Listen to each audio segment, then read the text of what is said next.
पशुपालकांचं या ठिकाणी स्वागत करतो आणि यानंतर आपलं जे सेकंड प्रेझेंटेशन होणार आहे ॲग्रिकल्चरशी संबंधित त्याचे मार्गदर्शक लोखंडे सर या ठिकाणी उपस्थित झालेले आहे आणि जो विषय या ठिकाणी आपण घेतलेला आहे तर राष्ट्रीय कृषी बाजार अर्थातच ई नाम हे जे आहे याच्या कुठल्या प्रकारच्या पद्धती असू शकतात आणि त्याचे फायदे तसेच त्याची काय विश्वसनीयता आहे या विषयावरती फोकस करण्यासाठी आपल्यासोबत महेंद्र लोखंडे सर या मार्गदर्शक म्हणून उपस्थित आहेत. MSAMB या संस्थेकडून ते उपस्थित झालेले आहेत. तरी मी सरांना या प्रसंगी अशी विनंती करतो की त्यांनी या ठिकाणी उपस्थित आपले शेतकरी आणि पशुपालकांना ई नाम पद्धतीबद्दल सांगावं, तसेच त्याचे फायदे आमचे शेतकरी कशा प्रकारे घेऊन एक राष्ट्रीय कृषी बाजारामध्ये आपल्या जे काही उत्पादन आहे त्याची देवाणघेवाण कशा प्रकारे त्या ठिकाणी करू शकतील या विषयावर मार्गदर्शन करावं. मी सरांना विनंती करतो की त्यांनी आपल्या मार्गदर्शनाला सुरुवात करावी. Sir please. नमस्कार. माझं नाव महेंद्र लोखंडे. मी सहाय्यक सरव्यवस्थापक आहे, महाराष्ट्र राज्य कृषी पणन मंडळ पुणे. आता इथं काही शेतकरी बांधव मला दिसत आहेत आणि शेतकरी बांधवांनी शेतमालची लागवड केल्यानंतर त्याचं उत्पादन जे येतं आहे, हार्वेस्टिंग जे होतं आहे, ते हार्वेस्टिंग झाल्यानंतर शेतमालाची विक्री करण्यासाठी त्याला तो शेतमाल बाजार समितीमध्ये न्यावा लागतो आणि बाजार समितीच्या माध्यमातून शेतमालाची विक्री होते, हे आपणा सर्वांना माहिती आहे. तर याच अनुषंगाने आत्ता हे आपलं प्रेझेंटेशन आहे. ई नॅशनल मार्केट किंवा राष्ट्रीय कृषी बाजार मराठीमध्ये त्याला म्हणतात. आता ई नाम म्हणजे काय? योजनेचं मूळ नाव जे आहे ते नॅशनल ॲग्रिकल्चर मार्केट, मराठीमध्ये त्याला राष्ट्रीय कृषी बाजार असं म्हणतात. केंद्र शासनाने शेतमालाच्या खरेदी विक्रीसाठी राष्ट्रीय पातळीवर एक बाजार ही संकल्पना, या संकल्पनेवर आधारित ही योजना नव्याने आणलेली आहे. या योजनेचं जे काम आहे, म्हणजे आपल्याला माहिती आहे की शेतकऱ्यांनी आता बाजार समितीमध्ये माल आणला की त्याची उघड बोली पद्धतीने लिलाव होतात आणि तिथं जे खरीददार आहे ते लिलावामध्ये बोली लावतात आणि त्या शेतमालाचा दर ठरतो आणि शेतमाल शेतकऱ्याकडनं खरेदी केला जातो. तर ही जी काही पद्धत आहे ही आता आपण मॅन्युअल पद्धतीने करतो, पूर्ण राज्यामध्ये असो देशामध्ये असो. तर या सर्व जी काही लिलाव प्रक्रिया आहे, लिलाव प्रक्रियेचं जे ॲटोमेशन आहे, संगणकीकरण करून ती एका विशिष्ट प्रणालीच्या माध्यमातून राबवण्यासाठी ई नाम ही योजना केंद्र शासनाने आणलेली आहे. आणि ह्या ई नामचं जे कामकाज आहे हे कामकाज इलेक्ट्रॉनिक ट्रेडिंग प्लॅटफॉर्म म्हणजेच काय तर वेबसाईट आणि मोबाईल ॲपच्या माध्यमातून हे सुरू झालेलं आहे. ई नामची जी काही वेबसाईट आहे त्याचा पत्ता इथं दिलेला आहे, enam.gov.in. ओके. आता ई नाम योजनेचा उद्देश काय आहे? तर आत्ता सध्याची काही प्रचलित लिलाव पद्धत आहे त्या पद्धतीमध्ये सुसूत्रता, पारदर्शकता आणायची आणि शेतकऱ्याला जास्त भाव मिळवून द्यावा किंवा रास्त भाव मिळवून द्यावा त्याच्या शेतमालाला. बेसिकली हा मुख्य उद्देश आहे ई नाम योजनेमागचा आहे. राष्ट्रीय पातळीवर एक बाजार या संकल्पनेवर आधारित ई नाम आहे. याचा मुख्य उद्देश असा आहे की आपल्याला आता माहिती आहे की बाजार समितीमध्ये शेतकऱ्यांनी माल आणला की बाजार समितीमधले जे प्रचलित खरीददार असतात ते त्या शेतमालाची बोलीमध्ये भाग घेतात आणि माल खरेदी करतात. प्रत्येक बाजार समिती ही आपल्या राज्यामध्ये साधारणतः 307 बाजार समित्या आहेत आणि तालुका पातळीवर या बाजार समित्या असतात. प्रत्येक तालुक्यामध्ये जी बाजार समिती आहे त्यामध्ये खरीददार हे ठराविक असतात आणि ज्यावेळेला शेतमाल येतो त्यानंतर त्याची जी बोली लागते त्यामध्ये ठराविक खरीददारच भाग घेतो. याच्यामुळे होतं आहे काय की शेतकऱ्याला जो भाव मिळायला पाहिजे तो भाव मिळत नाही, त्याच्यामध्ये जास्त स्पर्धा निर्माण होत नाही आणि ठरलेलेच लोक त्याच्यामध्ये बोली लावतात, ठरवून बोली लावतात की आज या शेतमालाला याच्यापेक्षा जास्त दर द्यायचा नाही. तर या सगळ्याच्या अडचणीचा अभ्यास केंद्र शासनाने केला आणि ही ई नाम योजना त्यांनी आणलेली आहे 2016पासून. तर मुख्य उद्देश याच्यामध्ये आहे की शेतकऱ्याच्या शेतमालाला रास्त भाव मिळवून देणे. आणि जसं मी सांगितलं की एका बाजारामध्ये काही ठराविक खरीददारच असतात, तर जास्त जर खरीददार त्याच्यामध्ये भाग घेऊ शकले तर निश्चित त्याच्यामध्ये स्पर्धा होईल आणि जास्त दर हा शेतकऱ्याला मिळण्याला मदत होईल. तर हे या योजनेचं मुख्य उद्दिष्ट आहे. दुसरं उद्दिष्ट हे सुद्धा आहे की बाजार समितीमध्ये लिलाव प्रक्रिया जी आहे याचं संगणकीकरण केल्यामुळे त्याच्यामध्ये सगळं रेकॉर्डिंग कम्प्युटराईज झाल्यामुळे बाजार समितीचं उत्पन्न त्याच्यामध्ये वाढणार आहे किंवा उत्पन्न वाढीला त्याच्यामध्ये हातभार लागणार आहे. ई नामची सुरुवात ही 14 एप्रिल 2016मध्ये माननीय पंतप्रधान महोदय यांच्या हस्ते झाली. पहिल्या टप्प्यामध्ये साधारणतः 8 राज्यांनी याच्यामध्ये भाग घेतला होता 2016मध्ये. महाराष्ट्र राज्याचा दुसऱ्या टप्प्यामध्ये समावेश झाला आहे. नोव्हेंबर 2016पासून महाराष्ट्र राज्यामध्ये ई नामचं कामकाज हे सुरू झालेलं आहे. पहिल्या टप्प्यामध्ये केंद्र शासनाने 30 बाजार समित्यांना मंजुरी दिली होती 2016मध्ये. त्यानंतर 2018मध्ये परत अतिरिक्त 30 बाजार समित्यांना मंजुरी दिली गेली. अशी एकूण 60 बाजार समित्या आपल्या राज्यातल्या ई नामला आता जोडल्या गेलेल्या आहेत. मार्च 2018पर्यंत 585 बाजार समित्या देशातल्या ज्या आहेत ते ई नामला जोडण्याचं काम केंद्र शासनाला करायचं होतं, ते त्यांचं उद्दिष्ट होतं आणि ते त्यांनी पूर्ण केलेलं आहे. आता केंद्र शासनाची SFAC एक संस्था आहे. आपण हे नाव कदाचित ऐकलं असेल, स्मॉल फार्मर ॲग्री बिझनेस कन्सोर्शियम. तर ही संस्था ही नोडल एजन्सी म्हणून काम बघते केंद्र शासनामार्फत आणि ई नामचं इम्प्लिमेंटेशन या योजनेच्या माध्यमातून आपल्या या संस्थेच्या माध्यमातून होत आहे. SFAC ही जी काही संस्था आहे त्यांनी नागार्जुन फर्टिलायझर म्हणून कंपनीला सेवा पुरवठादार म्हणून नेमलेलं आहे. म्हणजे देशामधल्या वेगवेगळ्या राज्यांमध्ये ई नामची अंमलबजावणी करण्यासाठी नागार्जुन हे सेवा पुरवठादार म्हणून काम यामध्ये करतं आहे. केंद्र शासनाकडनं या योजनेसाठी बाजार समित्यांना सॉफ्टवेअर, त्याचं हाताळणीचं प्रशिक्षण, त्याची देखभाल हे सगळं विनामूल्य दिलं जातं आहे. मी जसं मगाशी सांगितलं त्याप्रमाणे ई नामचं एक पोर्टल आहे, वेबसाईट आहे आणि मोबाईल ॲप आहे. ई नाम या नावाने तुम्हीसुद्धा तुमच्या मोबाईलमध्ये जे स्मार्टफोन आहे त्याच्यामध्ये प्ले स्टोअरला गेलात तर ई नाम जर टाकलं तर तुम्हाला ई नामचं मोबाईल ॲप तिथं तुम्हाला पाहता येणार आहे, डाउनलोड करता येणार आहे. त्यानंतर या योजनेच्या अंमलबजावणीसाठी बाजार समिती स्तरावर एक मंडी ॲनालिस्ट, एक तज्ज्ञ केंद्र शासनामार्फत विनामूल्य नियुक्त केला जातो 1 वर्षासाठी. त्यानंतर बाजार समितीला स्वतः त्याला पुढे कंटिन्यू करावं लागतं आहे. आणि बाजार समितीमध्ये ई नामच्या कामकाजासाठी म्हणजे संगणक प्रणाली असेल, मोबाईल ॲप असेल, म्हणजे त्याचं कार्यप्रणाली आपण पुढे बघणार आहोत. तर यासाठी जी काही संगणक सामुग्री लागते किंवा शेतमालाची गुणवत्ता तपासण्यासाठी जी काही उपकरणं लागतात यासाठी प्रति बाजार समिती 30 लाखाचं अनुदान केंद्र शासनाकडनं दिलं जात आहे. आता ई नाम योजना ही बेसिकली 3 टप्प्यामध्ये विभागलेली आहे. पहिल्या टप्प्यामध्ये बाजार समिती स्तरावरचं कामकाज, त्याला ते इंट्रामंडी असं म्हणतात. म्हणजे आज आता बाजार समितीमध्ये शेतकऱ्यांनी माल आणला की गेटमध्ये त्याची नोंद होते, त्याच्यानंतर त्याचं वर्गीकरण केलं जातं आहे. बघितल्यानंतर माल फिजिकली बघितला जातो. म्हणजे जर सोयाबीन आणला असेल तर त्याच्यामध्ये मॉइश्चर किती आहे हे बघितलं जातं आणि त्याच्याप्रमाणे किंवा त्याचं क्वालिटी काय आहे, शेतमालाची कुठली प्रत आहे, नंबर 1 आहे, नंबर 2, नंबर 3 आहे, चांगल्या प्रतीचा आहे का हलक्या प्रतीचा आहे, अशा पद्धतीची विभागणी केली जाते आणि लिलाव होतात. लिलाव झाल्यानंतर वजन होतं, वजन झाल्यानंतर त्याचे पट्ट्या तयार केले जातात, शेतकऱ्याला पैसे दिले जातात आणि माल बाहेर जातो. तर अशी ढोबळ पद्धतीने कामकाज हे बाजार समित्यांमध्ये चालतं आहे. तर ते जे काही कामकाज आता चालतं आहे ते पहिल्या टप्प्यामध्ये ई नामच्या त्याचं सगळं संगणकीकरण करण्यात येणार आहे. दुसऱ्या टप्प्यामधलं जे कामकाज आहे त्या कामकाजामध्ये आपल्या राज्यातील म्हणजे एका राज्यातील 2 बाजार समित्यांमधलं जे काही लिलाव आहे ते संगणकीकृत पद्धतीने केले जाणार, म्हणजे ई लिलाव पद्धतीने. म्हणजे उदाहरणार्थ नागपूर बाजार समिती आहे आणि तिकडे पुण्याजवळ दौंड बाजार समिती आहे. ओके, तर दौंड बाजार समितीमधला शेतमाल नागपूरमधला खरीददार खरेदी करू शकणार आहे किंवा दौंडमधला खरीददार जो आहे तो नागपूर बाजार समितीमधला शेतमाल ई नामच्या माध्यमातून खरेदी करू शकणार आहे. हे दुसऱ्या टप्प्यामध्ये होणार आहे, त्याला इंटरमंडी असं म्हणतात. आणि तिसरा टप्पा जो आहे ते 2 राज्यामधल्या बाजार समित्यांमधले व्यवहार ई नामच्या माध्यमातून होऊ शकणार आहे. तर हा जो काय तिसरा टप्पा आहे त्याला इंटरस्टेट ट्रेड असं म्हणतात. म्हणजे महाराष्ट्रामधलं नागपूर बाजार समितीमधला शेतमाल हा मध्य प्रदेशमधला एखादा खरीददार खरेदी करू शकणार आहे किंवा नागपूर बाजार समितीमधला खरीददार मध्य प्रदेशमधनं एखाद्या बाजार समितीमधला शेतमाल ई नामच्या माध्यमातून खरेदी करू शकणार आहे. म्हणजे मगाशी मी जसं तुम्हाला सांगितलं की आता प्रचलित लिलाव पद्धतीमध्ये फार कमी खरीददार लिलावामध्ये भाग घेतात आणि त्यामुळे शेतकऱ्याला जास्त दर मिळू शकत नाही.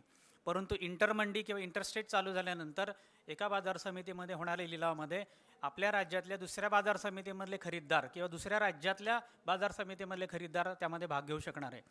यामुळे स्पर्धा निर्माण होऊन शेतकऱ्याला जास्त दर मिळण्याला मदत होणार आहे. हा केंद्र शासनाचा बेसिकली याच्यामधला उद्देश आहे. आता कार्यप्रणाली जी आहे ई नामचं कामकाज कसं चालणार आहे बाजार समिती स्तरावर, तर सर्वप्रथम बाजार समितीशी संबंधित जे शेतकरी आहेत, आडते, व्यापारी यांची त्या संगणक प्रणालीमध्ये नोंद केली जाणार आहे. ओके, त्यानंतर बाजार समितीमध्ये आलेला जो शेतमाल आहे ते बाजार समितीच्या गेटवर त्याची नोंद केली जाणार संगणकीकृत प्रणालीमध्ये. ई नाम पोर्टल आहे किंवा मोबाईल ॲपमध्ये शेतमालाची गुणवत्ता तपासली जाणार आहे. आत्ता जी गुणवत्ता तपासली जाते ती मका असेल, सोयाबीन असेल तर तो हातामध्ये घेतला जातो, दाताखाली चावलं जातं आहे आणि त्याच्यामध्ये किती आर्द्रता आहे, किती मॉइश्चर आहे हे असं ढोबळ पद्धतीने बघितलं जातं आहे आणि त्याप्रमाणे शेतकऱ्याला दर दिले जातात. परंतु बाजार समिती स्तरावर शेतमालाची गुणवत्ता तपासण्यासाठी लॅब तिथं उभारली जाणार आहे.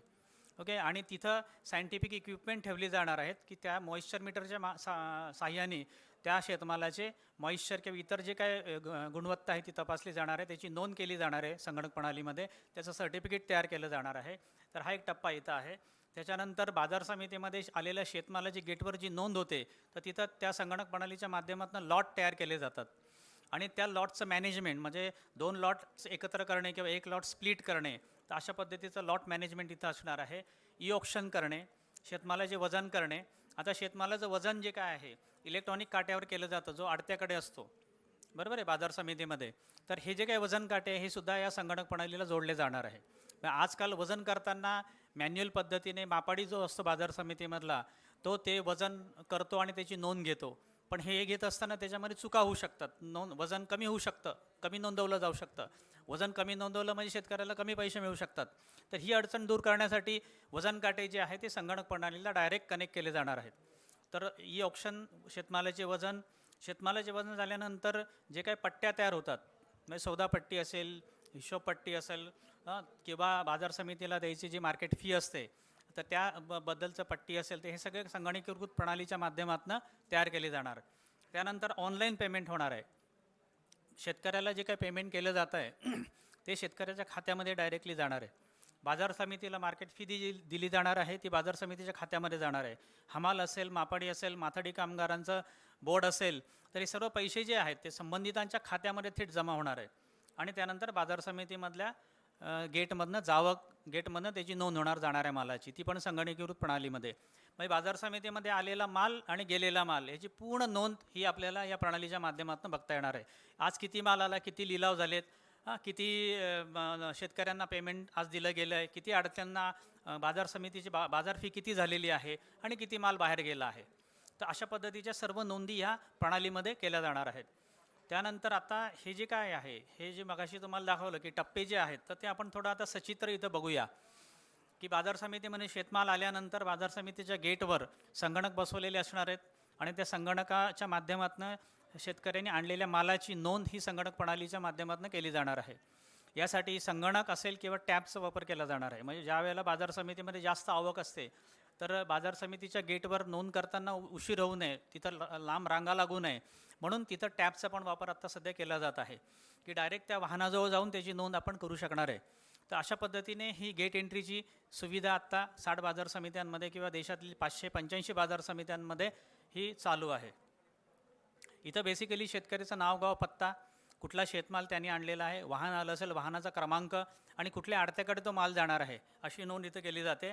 आणि ज्या वेळेला ही नोंद होती त्यावेळेला तिथं लॉट नंबर हा संगणक प्रणालीच्या माध्यमातून आपोआप तयार होतो. म्हणजे एक बाजार समिती मध्ये शेतकरी आला, त्यांनी एक शेतमाल आणला असेल, त्याची नोंद होते आणि लॉट नंबर 1 ॲटोमॅटिकली सिस्टीमच्या माध्यमातून जनरेट केला जातो. अशा पद्धतीने जितके शेतकरी माल आणणार आहे त्याप्रमाणे तेवढे लॉट तिथं जनरेट होतात आणि लॉट नंबरच्या आधारावर पुढची सर्व प्रोसेसही केली जाते. दुसरा जो भाग आहे तो म्हणजे शेतमालाची गुणवत्ता तपासणे. मी सांगितलं की आत्ता ढोबळ पद्धतीने शेतमालाची गुणवत्ता तपासली जाते, त्यात फार त्रुटी असतात आणि त्यामुळे बऱ्याच शेतकऱ्यांचं नुकसान होतं. तर हे टाळण्यासाठी तिथं अद्ययावत अशी लॅब उभारली गेलेली आहे बाजार समितीमध्ये. तिथं उपकरणं ठेवलेली आहेत. उपकरणाच्या माध्यमातून सॅम्पल बेसिसवर त्यांचं गुणवत्ता ही तपासली जाते आणि त्या शेतमालाची जी गुणवत्ता असेल त्या आधारावरच बोली लावली जाते. जर गुणवत्ता चांगली असेल तर त्याला चांगला दर मिळतो आहे. ओके, पण मॅन्युअल पद्धती म्हणजे प्रचलित पद्धतीमध्ये काय होतं होतं की खरीददार जो आहे तो ठरवेल त्याप्रमाणेच रेट दिले जात होते.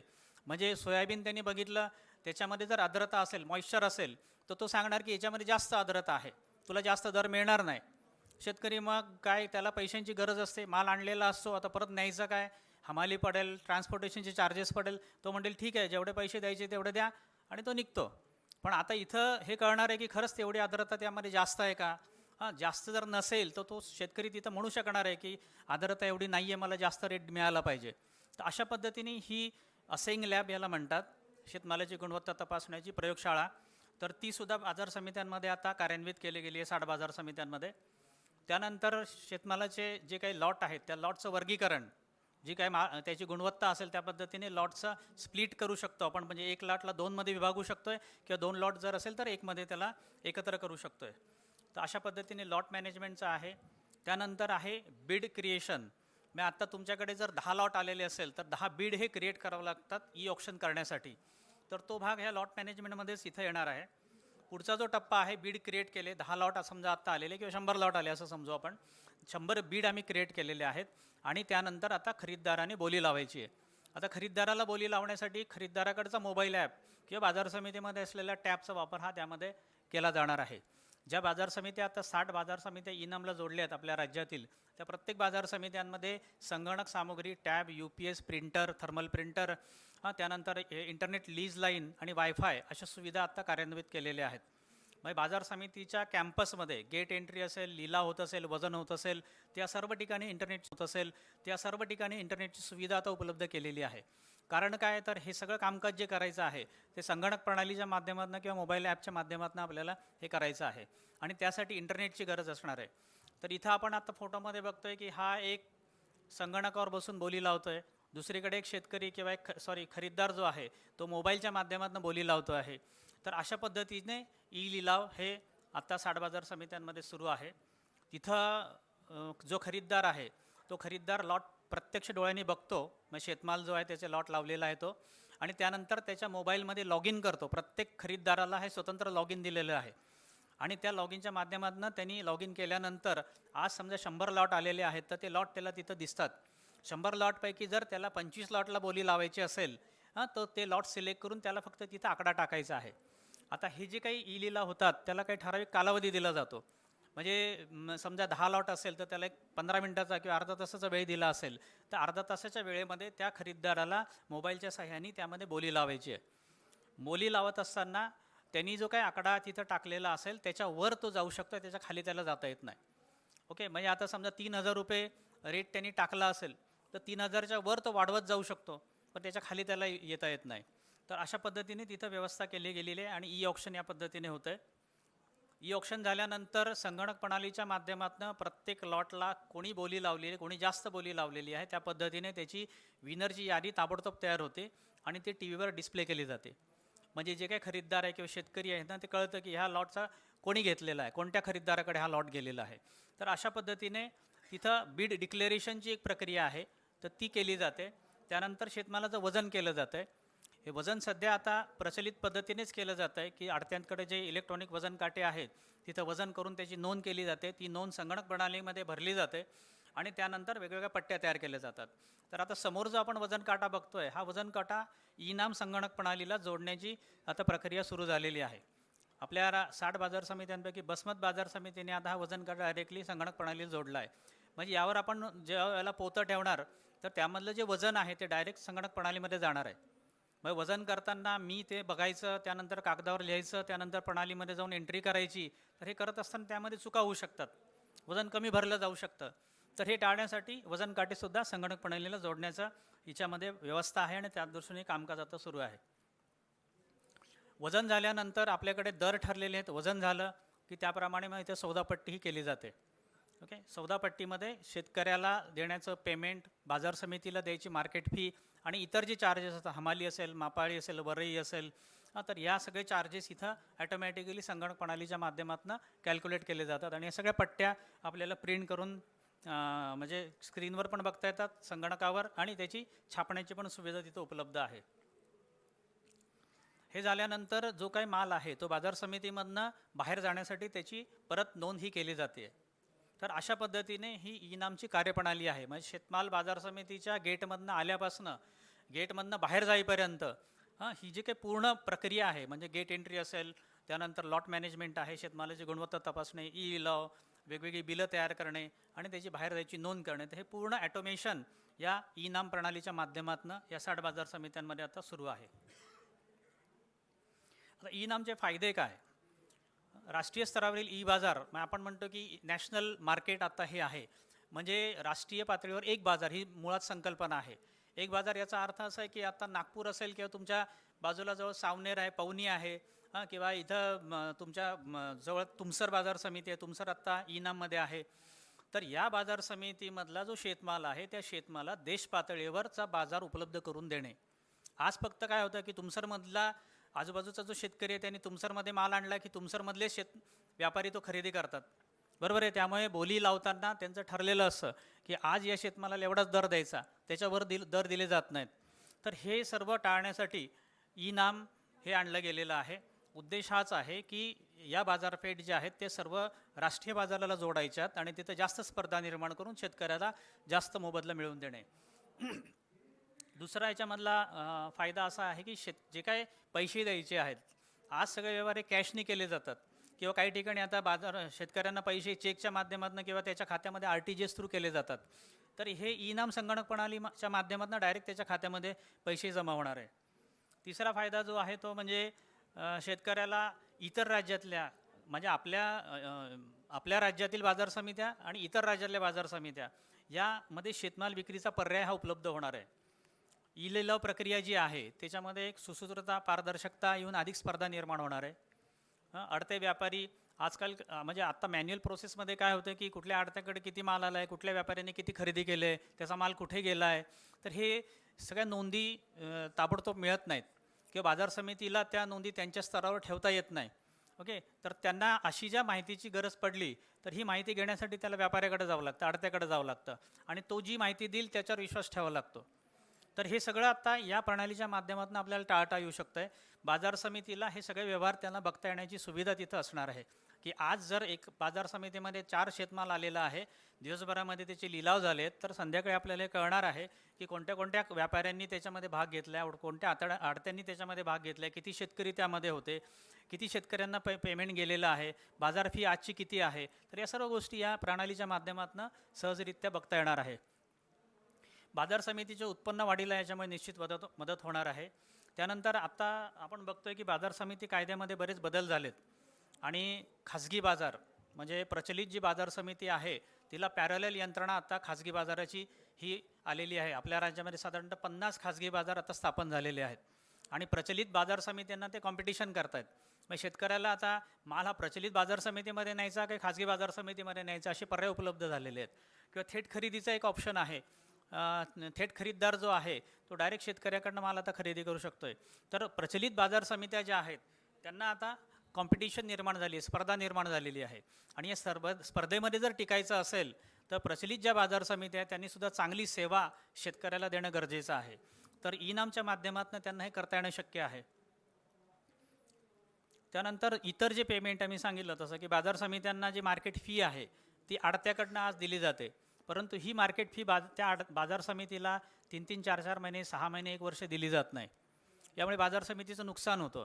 पण इनाम प्रणालीच्या माध्यमातून ती मार्केट फी बाजार समितीला त्यांच्या खात्यामध्ये डायरेक्ट रोजच्या रोज जमा होणार आहे.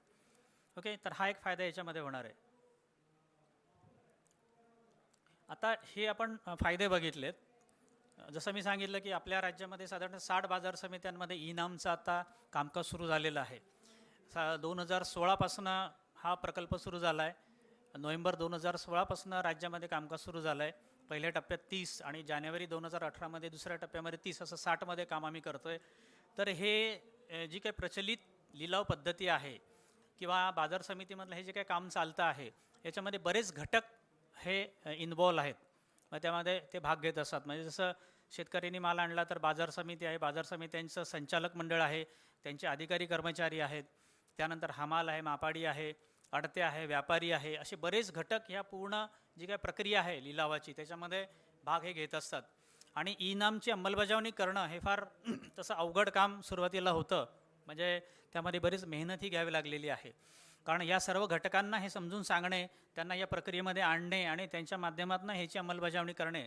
तर या अनुषंगाने काय काय आम्ही कामकाज केलं आत्तापर्यंत ते आपण थोडक्यामध्ये बघूया.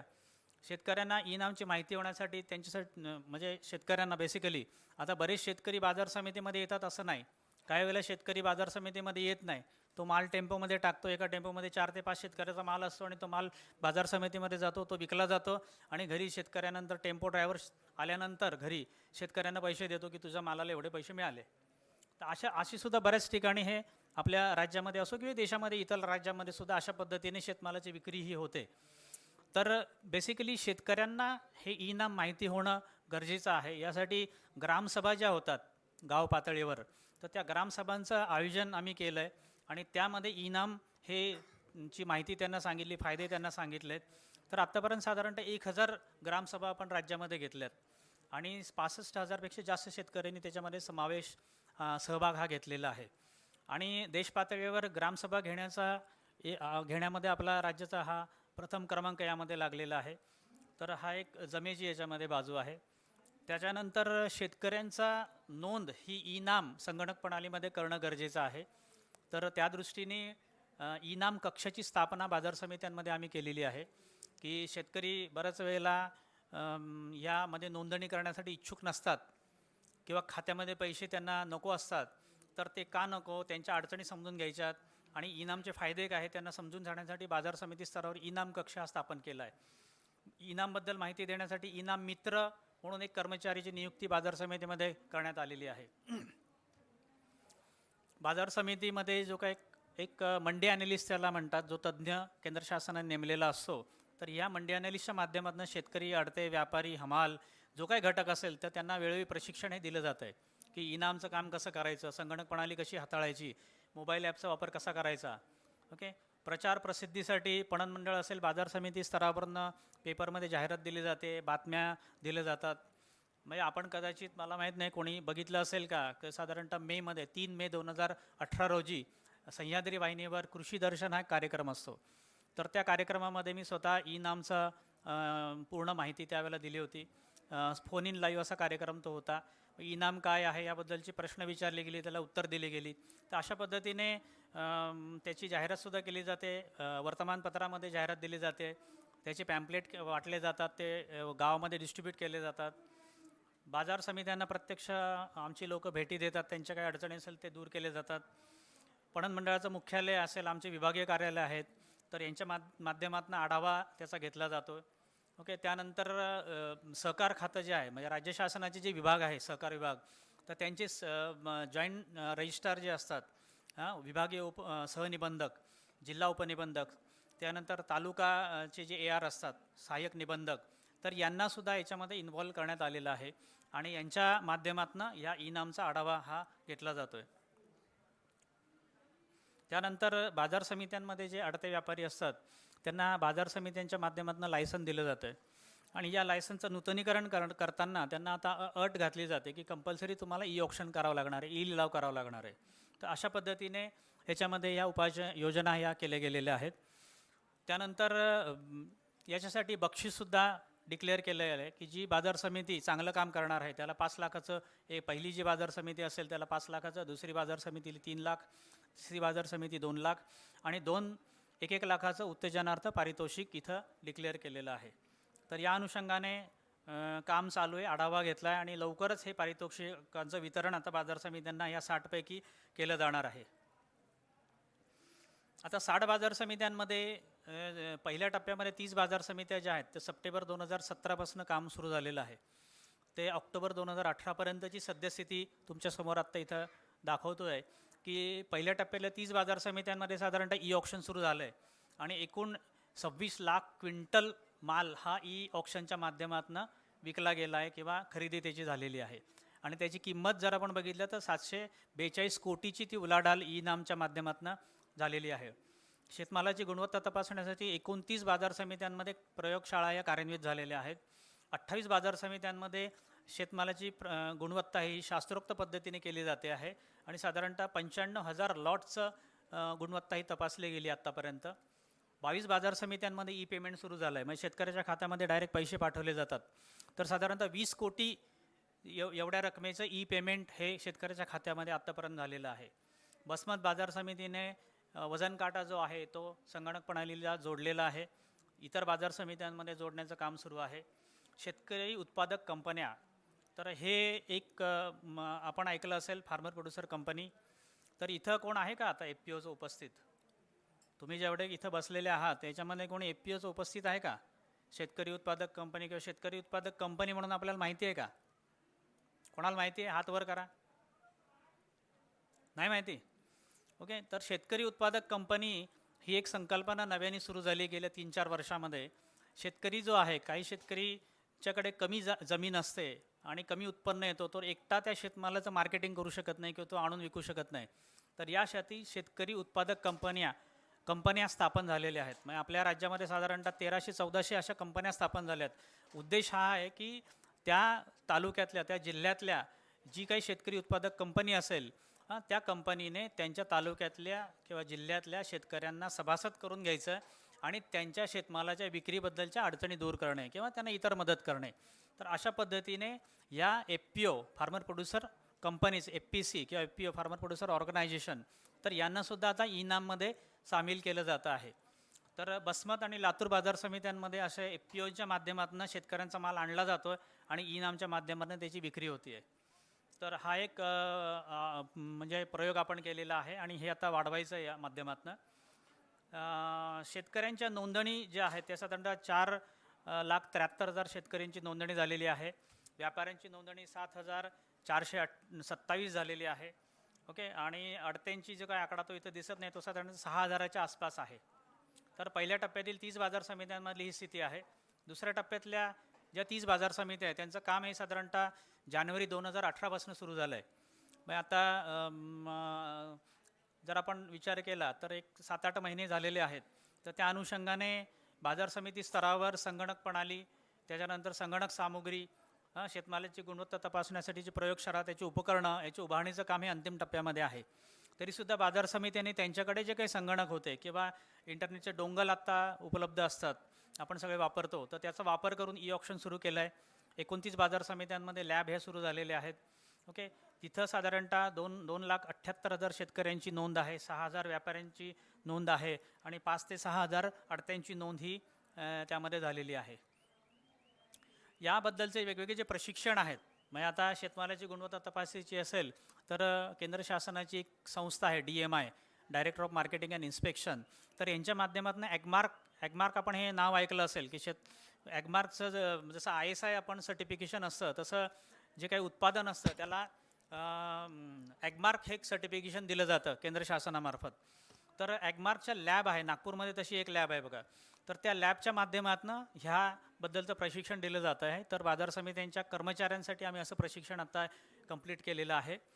ग्रामसभेचं मी तुम्हाला सांगितलं की 1,081 ग्रामसभा झाल्या आहेत. साधारणतः 65,000पेक्षा जास्त शेतकऱ्यांनी भाग घेतला आहे आणि 33,000 शेतकऱ्यांची माहिती त्यामधनं संकलित केली गेली आहे. हा आकडा जरी छोटा वाटत असेल तर ही सुरुवात आहे, कारण आपल्या राज्यामध्ये शेतकऱ्यांची संख्या खूप आहे.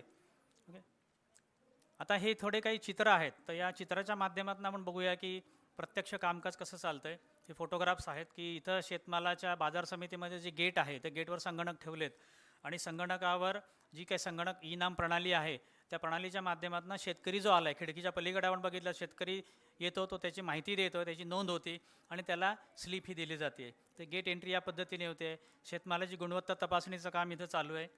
त्यानंतर ऑक्शन अशा पद्धतीने इथं होतं आहे की खरीददार जे आहे त्यांच्या मोबाईलमध्ये इनामचं जे काही ॲप आहे त्या ॲपच्या माध्यमातून शेतमालाची इथं खरेदी करतायत किंवा त्याला बोली लावत आहेत. त्यानंतर ही दुसरा एक आहे ऑक्शनच्या माध्यमातून. त्यानंतर निकाल जे जाहीर होतात म्हणजे लिलाव झालेले आहेत त्याच्यामध्ये कोणाला लॉट कोणता गेलेला आहे हे निकाल डिस्प्ले करण्याची सुविधासाठी तिथं TV उभारण्यात आलेले आहेत. ओके, तर अशा पद्धतीने हे इनामचं कामकाज 60 बाजार समित्यांमध्ये सुरू आहे. केंद्र शासनाने अतिरिक्त 400 बाजार समित्यांमध्ये म्हणजे आता 585 बाजार समित्यांमध्ये इनाम देशामध्ये सुरू आहे. ॲडिशनल 400 बाजार समित्या अजून ते आणणार आहे, 415 म्हणजे साधारणतः 1,000 बाजार समित्यांमध्ये हे काम सुरू होणार आहे. तर अशा पद्धतीने इनाम राष्ट्रीय कृषी बाजार ही योजनाची अंमलबजावणी केली जाते आणि शेतकऱ्याच्या दृष्टीने हा जो काही उपक्रम आहे, योजना आहे, निश्चितच फायदेशीर आहे. तर इनामबद्दल मी आपल्याला माहिती सांगितली आहे. या संदर्भात आपले जर काही प्रश्न असेल सर, तर इनाम निश्चित के बारे मी में तो त्याला बहुत उत्तर अच्छी देऊ जानकारी शकतो. मिली. हाँ. एक चीज़ था कि हमारा माल हमें कहीं दूसरी जगह बेचना है. अपनी बाजार समिति तो ठीक है, यहाँ पे हम जाएंगे, वहाँ पे जितने भी व्यापारी है जो है वो ऑक्शन करेंगे और लेंगे. पहले जैसे होता था अब वो डिजिटलाइज हो गया और सारे इसमें ट्रांसपेरेंसी आ गई. लेकिन मुझे अपना माल कहीं और बेचना है, कहीं मुझे ज़्यादा उसकी कीमत दिख रही है, तो उसके लिए क्या करना होगा और उसमें खर्चा ज़्यादा है क्या, क्योंकि मुझे फिर ट्रांसपोर्टेशन लगेगा, या फिर यहाँ से बाजार समिति के थ्रू वो हो सकता है. ये थोड़ा एक क्वेश्चन था. अभी आपने जो सवाल पूछा है वो ठीक है, बट आप एज अ फार्मर पूछा है या आप ट्रेडर पूछा है, आप As क्या a करते farmer, हो? as a as a farmer. तो ठीक है, बेसिकली जैसे मैंने बताया कि फर्स्ट स्टेज जो है दैट इज़ इंट्रा मंडी, कि जो मंडी में अभी ऑक्शन प्रोसेस होता है उसका ऑटोमेशन फर्स्ट स्टेज में है. दूसरे स्टेज में इंटर मंडी है, मीन्स अपने राज्य की 2 मंडी में ई नाम के थ्रू शेत माल की बिक्री होगी, सेल्स परचेस होगा. तो end third is interstate, 2 state में ये हो सकता है। तो आपका सवाल ये है कि ट्रांसपोर्टेशन, अभी ट्रांसपोर्टेशन का जो है कि इंट्रा मंडी में जो होता है आज का जो प्रचलित सिस्टम है, तो उसमें बेसिकली फार्मर जो प्रोड्यूस लेके आता है तो ट्रांसपोर्टेशन वो खुद मैनेज करता है। उसका ऑक्शन होने के बाद वो परचेसर जो है उसका ट्रांसपोर्ट वो खुद मैनेज करता है। 2 टाइप का ट्रांसफर होता है। मैं फार्मर हूँ, मैं माल लेके आया तो मेरे को ट्रांसपोर्टेशन की अरेंजमेंट करना पड़ता है, या तो मैं खुद करता हूँ या फिर मैं जॉइंटली करता हूँ। एक टेम्पो में 4 फार्मर का माल लेके मैं आता हूँ, उसका पेमेंट फार्मर को करना पड़ता है। वो उसका ऑक्शन होने के बाद परचेसर वो माल परचेस करता है एंड देन उसको वो माल कहाँ भेजना पड़ता है नेक्स्ट, वो खुद डिसाइड करता है, बट उसका ट्रांसपोर्टेशन उसे करना पड़ता है। अभी ई नाम में ये एक मैंने अभी जो दिखाया तो उसमें एक ट्रांसपोर्टेशन वाली सुविधा है, वो भी लिंक इसके साथ की जाएगी। ओके, अभी ऐसा है कि जैसे कि नागपुर मंडी है और पुणे डिस्ट्रिक्ट में दौंड मंडी है जहाँ के ई नाम चलता है। तो इसमें ट्रांसपोर्टेशन का फिलहाल तो ये है कि जो कमीशन एजेंट है, अड़तिया जो होता है बाजार समिति में, तो अड़तिया जो है आज भी ये देखता है कि आज जो माल बेचा गया है नागपुर मंडी में, वो अगर जाना है मध्य प्रदेश में या पुणे आना या मुंबई जाना है तो उसका ट्रांसपोर्टेशन का अरेंजमेंट वो देखते हैं। तो कमीशन एजेंट जो है उसको उसमें इन्वॉल्व होना पड़ेगा। और जो लॉजिस्टिक अरेंजमेंट है वो भी ऑनलाइन सिस्टम यहाँ पे अवेलेबल होगी। ओके, तो उसमें फार्मर भी है या ख़रीदार जो है वो भी देख पाएगा कि मेरा माल कहाँ भेजना है, उसके लिए कौन सा ट्रांसपोर्टर अवेलेबल है। ये सब अरेंजमेंट ऑनलाइन अवेलेबल होगी। अभी ये जो है इनिशियल स्टेज पे है, अभी सिर्फ इंट्रा मंडी में चलता है। जो सेकंड और थर्ड बोले ये अभी इम्प्लीमेंट होने का है। अभी हमने 3 मंडी आइडेंटिफाई किया है, तो उसमें इंटर मंडी हम शुरू करने जा रहे हैं और most probably within 2 months we are planning to start interstate. तो उसमें महाराष्ट्र, मध्य प्रदेश और गुजरात में ये ट्रेड शुरू करने का प्लानिंग है। Okay, yes. जो इशू है वो नहीं मिलती है, वो क्यों नहीं मिलती है, इसका रीज़न है see basically minimum support price जो है इट इज़ डिसाइडेड, जो डिसाइड होती है वो FAQ के बेसिस पे होती है। FAQ का मतलब ये है fair average quality. Fair average quality मतलब जो प्रोड्यूस है उसका क्वालिटी अच्छा है, फेयर क्वालिटी अच्छा मतलब फेयर क्वालिटी है, उस हिसाब से MSP डिक्लेयर करता है गवर्नमेंट ऑफ इंडिया, उसका सर्वे करती है। ओके, जैसे कि सोयाबीन है, उसका FAQ देख के उसका प्राइस डिक्लेयर होता है। सोयाबीन मैं मंडी में लेके आया बट उसमें मॉइस्चर ज़्यादा है, उसका क्वालिटी जो है इट इज़ बिलो FAQ है, FAQ के नीचे है, तो उसको डेफिनेटली MSP नहीं मिल सकता है। हाँ, जिसका क्वालिटी है उसको मिलना चाहिए, मिलता है। हाँ,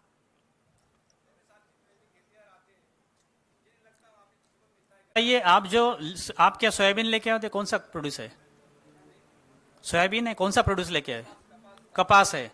अभी कपास है या फिर सोयाबीन है तो धान, ठीक है, धान में देखो, धान में तो बेसिकली आपका जो क्वालिटी है वो FAQ है क्या, ये आपको मालूम है क्या, पहले ये देखना चाहिए। अभी देखो ये जो सिस्टम आ रहा है इसका मतलब ये नहीं है कि फार्मर को इसका बेनिफिट तुरंत मिल जाएगा। मैं फार्मर कौन सा भी प्रोड्यूस लेके आए तो उसको अच्छा दाम मिल जाएगा, ये नहीं हो सकता है। ये भी थोड़ा समझना जरूरी है। अभी क्या होता है कि फार्मर में इसका अवेयरनेस होना जरूरी है कि जो क्वालिटी कॉन्शियसनेस है वो फार्मर में बहुत कम है। जो हमारा काश्तकार है उसको क्वालिटी का ये जो है अवेयरनेस वो कम है। और डेफिनेटली मैं काश्तकार हूँ, मैं कुछ प्रोड्यूस कर रहा हूँ तो मेरा इच्छा तो यही होता है कि मेरे को ज़्यादा दाम मिले, बट उसका क्वालिटी अगर बराबर नहीं है तो जो खरीदार है वो तो खरीद करके लॉस में नहीं जा सकता है। हाँ, तो इसलिए मैंने बताया कि जो असाइंग लैब है वो असाइंग लैब का प्रोविजन इसमें गवर्नमेंट ऑफ इंडिया ने इंट्रोड्यूस किया, जो आजकल नहीं है, पूरे देश में नहीं है। तो वो साइंटिफिक तरीके से इसका असाइंग होगा। ई मंडी में माल अगर बेचना है यहाँ तो दलाल ही ट्रेड करेगा, वो तो कमीशन लेगा। करेक्ट। फिर वो गवर्नमेंट बोलती है कि इसमें दलाल को कमीशन नहीं देना, तो वो बात कहाँ गई? देखो, अगर उसको माल का कमीशन देना है वो तो कहीं पे भी भेज सकता है, ऑल ओवर इंडिया। सुनो, एक बात यहाँ पे मैं बताना भूल गया, रादर वो इसका पार्ट नहीं है, बट जैसे इन्होंने पूछा है कि ई नाम में जो सिस्टम है उसमें जो बोली लगाना है वो खरीदार करेगा, ट्रेडर करेगा। इसमें कमीशन एजेंट को कमीशन मिलने वाला है, बट आज के दौर में जो प्रचलित ऑक्शन चलता है, मैनुअल प्रोसेस चलता है, वहाँ पे पूरा कंट्रोल कमीशन एजेंट का रहता है। कमीशन एजेंट के थ्रू ऑक्शन प्रोसेस होता है, पेमेंट फार्मर को कमीशन एजेंट के थ्रू होता है। बट ई नाम में गवर्नमेंट ऑफ इंडिया ने कमीशन एजेंट के थ्रू पेमेंट नहीं रखा है। कमीशन एजेंट को खाली उसका कमीशन परचेसर के थ्रू मिलेगा, and commission agent has to work as a service provider, facilitator. Okay, payment जो करेगा वो खरीदार फार्मर को करेगा। ये वाली सिस्टम है। और आपका जो सवाल था, तो मंडी में ही आपको लेके आना है। जैसे मैंने बताया, इंटर मंडी अगर होगा, इंटर स्टेट होगा, तो अदर मंडी की खरीदार जो है इसमें पार्टिसिपेट हो सकते हैं। तो जो मंडी है अभी, जैसे कि कड़मना मार्केट है, तो वहां के खरीदार तो डेफिनेटली इसमें पार्टिसिपेट करेंगे, बट दूसरे मंडी के भी खरीदार इसमें पार्टिसिपेट कर सकते हैं। तो इसमें कंपटीशन बढ़ेगा और ज्यादा रेट फार्मर को मिल सकता है। हाँ हाँ, इसलिए तो ये लाया ना सिस्टम। अभी सिस्टम के थ्रू ये होगा।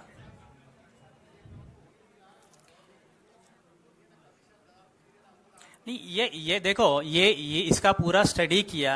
इसका स्टडी करने के बाद गवर्नमेंट ऑफ इंडिया ने ये डिसाइड किया कि ये अभी जो सिस्टम है इसको बदलना जरूरी है, जो फार्मर के बेनिफिट के लिए। तो इसके ये इनाम के थ्रू जो अभी सेल होगा या परचेस होगा, वो टोटली जैसे मैंने बताया वो सिस्टम के थ्रू ही होगा। तो इसमें किसी का मोनोपोली नहीं रहेगा अभी। ठीक है, ओके, धन्यवाद। क्यों सर, यहाँ पे बहुत अच्छा एक इंटरेक्टिव सेशन हुआ है, और श्री महेंद्र लोखंडे सर ने बहुत अच्छी जानकारी दी है कि ई नाम पद्धति जो है उसका हम किस तरीके से उपयोग कर सकते हैं और उसके फायदे क्या है और कैसे वो एक विश्वसनीय पद्धत है। जैसे यहाँ पे हमारे किसान भाई पूछ रहे थे कि किसानों का मार्केटिंग करते समय बहुत बार एक्सप्लॉयटेशन होता है और रियल प्राइसेस जो है उनके प्रोड्यूस की उनको नहीं मिल पाती है। लेकिन उसी के लिए ये जो नई पद्धत है ई नाम, इसका अंतर्भाव किया गया है। खास करके इसमें राष्ट्रीय कृषि बाजार, यानी अपना जो भी प्रोड्यूस है वो केवल गांव स्तर पे या जिला स्तर पे न बेचते हुए हम उसको देश के स्तर पे या इंटरनेशनल मार्केट में किस तरीके से बेच सकते हैं, वहां पे जाके किस तरीके से ये प्राइसेस, रियल प्राइसेस हमारे किसानों को मिल सकते हैं, इस बारे में सर ने यहाँ पे जो मार्गदर्शन किया, इसलिए मैं उनका बहुत बहुत आभार व्यक्त करता हूँ आप सभी की तरफ से। और इसके बाद हम तुरंत एक लेक्चर लेने वाले हैं। उससे पहले मैं कल्याणी को यहाँ पे इनवाइट करना चाहता हूँ।